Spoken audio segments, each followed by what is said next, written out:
Jumpa lagi dengan saya. Kali ini kita akan menyampaikan mengenai security awareness nih.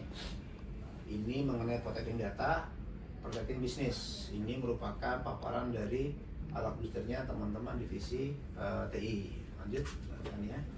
Nah, mengapa sih pentingnya security awareness? Pertama, karena data. Data adalah aset kita dalam perusahaan. Kedua, adanya kerugian dari kebocoran. Apa itu kebocoran? Apa saja dari data itu? Ada bisa finansial, bisa hukum, bisa reputasi, bisa downtime operasional. Terus adanya juga biaya pelanggaran data naik ke 4,88 juta US dollar.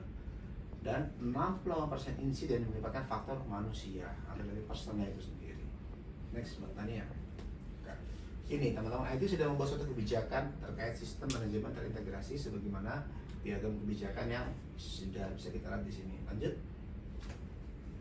Nah, apa sih peran divisi IT nih dalam mengelola security awareness ini? Pertama, menyusun kebijakan tata kelola TI, kontrol akses dan monitoring insiden. Kedua, menjamin kelangsungan bisnis sesuai dengan ISO 22301 dan menjaga kualitas layanan TI.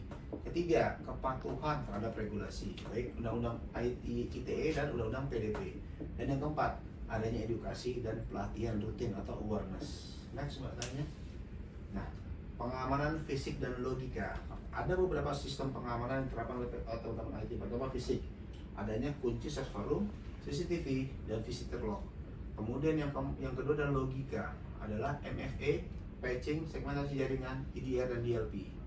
Kemudian ada juga backup retensi dan uji restore, serta pengamanan berlapis atau defense in depth. Next, oke. Peran karyawan apa nih? Kita sebagai karyawan di PT Pempat Pangko ini memiliki peran juga nih, abang kakak, untuk menjaga security awareness dari kita sendiri. Pertama, membuat password yang kuat, MFA, dan tidak berbagi akun. Nah, yang kedua, clean desk policy. Jadi meja kerja kita itu setelah kita tinggal pulang, upayakan bersih. Ya, yang ketiga, jangan pakai USB atau email pribadi untuk kirim data perusahaan. Gunakan kalau bisa mengirim data itu menggunakan dua tools yang terpisah. Misalkan kita kirim data kita encrypt, terus datanya kita kirim melalui WA.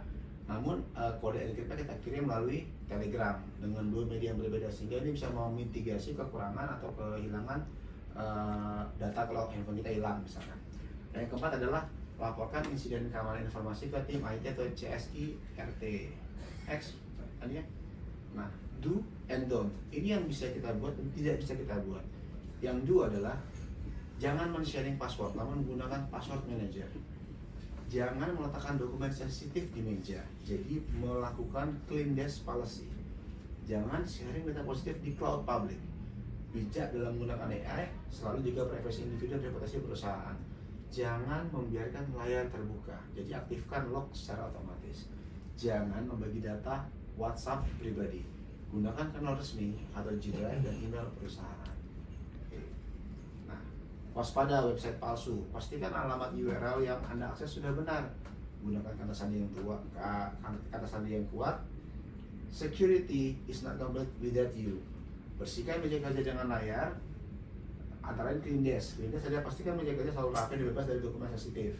Simpan semua dokumen data pribadi di tempat yang aman atau terkunci setelah digunakan. Clear screen, kunci komputer atau perangkat saat meninggalkan meja kerja, bahkan untuk waktu singkat. Dan hindari meninggalkan informasi sensitif terlihat di layar ketika tidak digunakan. Lindungi data Anda, lindungi perusahaan. Nah, ini ada beberapa nih studi kasus yang nyata di beberapa tempat, tentang MGM Resort, Movit Bridge, Change Healthcare, dan Collins Aerospace and Bandara Eropa tahun 2025. Oke, tren serangan cyber dari tahun 2023 ke 2025. Adanya ransomware dominan 75%, supply chain attack meningkat, phishing terjadi di utama, credential leak, deepfake, dan gen AI digunakan untuk cybercrime. Dan regulasi adalah Undang-Undang PDP dan Undang-Undang ITE. Budaya security awareness. Nah, ini yang akan kita terus sampaikan dari teman-teman IT kepada karyawan adalah sosialisasi rutin, keamanan informasi, simulasi phishing, dan micro learning. Yang kedua, adanya evaluasi vendor, privacy by design dalam pengembangan sistem atau software. Yang ketiga, just culture, laporan insiden tanpa takut disalahkan. Dan yang keempat, security atau bagian dari reputasi dan keberlanjutan perusahaan. pada tanggal 3 sampai 5 Desember akan ada audit ISO 27001 dan ISO 20000 tahap 2. Jadi kepada seluruh divisi untuk mempersiapkan pelatihan audit eksternal tersebut. Oke, next. Oke. Nah, dari Mbak Tania ada tanggapan terkait security awareness ini, Mbak Tania? Ya, intinya kita nggak boleh lebar gitu ya sama password apapun itu barang-barang elektronik kita. Tadi contohnya juga laptop, kalau bisa yang dikasih yang berapa menit langsung dia ngelok sendiri.